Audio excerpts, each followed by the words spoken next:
So marami pa rin nagre-request sa atin kung paano ilagay yung transmission gear dito sa ating crankcase. So Rouser 220, Rouser 220, Rouser 200 old, Rouser 180, halos paras lang to. So sa paglagay, ganito lang oh. Kung makikita nyo yung posisyon ng transmission, ganito lang oh. Ayan. Ito yung sa clutch side, ito yung sa sprocket side nya.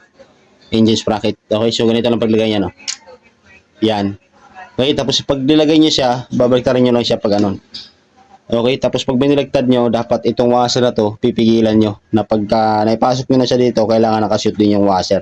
Kasi malimit na iba, nakapatong lang palang washer, okay na, hindi nila napapansin. So dapat shoot. So ganito lang paglagay. Yan.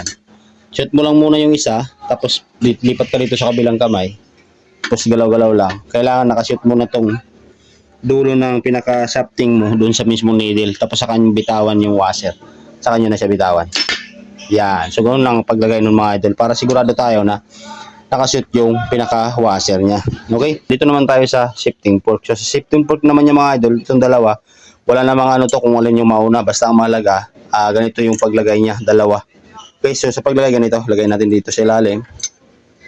Lagay din natin dito sa ibabaw. So, importante, nakaganon parehas, no? Tapos yung shifting fork naman ng kanyang main shaft, so nakaganito lang din. So, lagay din natin siya dito. Yan. Okay, tapos pag nilagay nyo itong shift drum, pawiin nyo lang to. Yan, hawiin nyo rin to. Tapos lagay nyo itong shift drum. Ang shift drum, mayroong medyo malaki dito. Oh. So dito yan nakashoot sa kanyang bearing. Yan, bearing. Yan, so lagay natin siya pag ganito. Okay, so sa paglagay naman, balik nyo siya dito sa dati. Okay, balik natin sa dati. Pag ganun, angat natin itong sa ibabaw para mashoot sa guide ng shift drum. Yan, mga guide na yan. Pashoot din natin sa ilalim. Yan, tapos lagay natin yung pin. Ito yung pin niya na isa. Okay.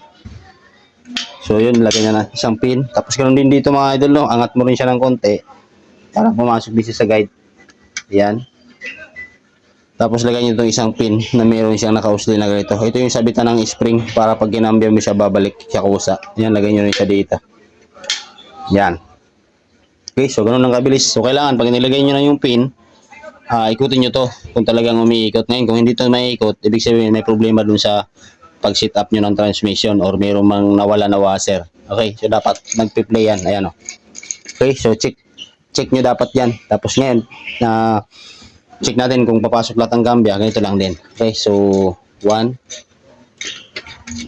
2, 3, 4, 5. Okay, so neutral. Ayan. So balik natin. 1, 2, 3, 4, 5. Yan, neutral. So, ganoon lang, mga idol, no? Ganoon lang ka-basic. Transmission set ng Rouser 220. Alright, so sana nakabigay ng idea dun sa iba, sa mga gustong matuto. Okay.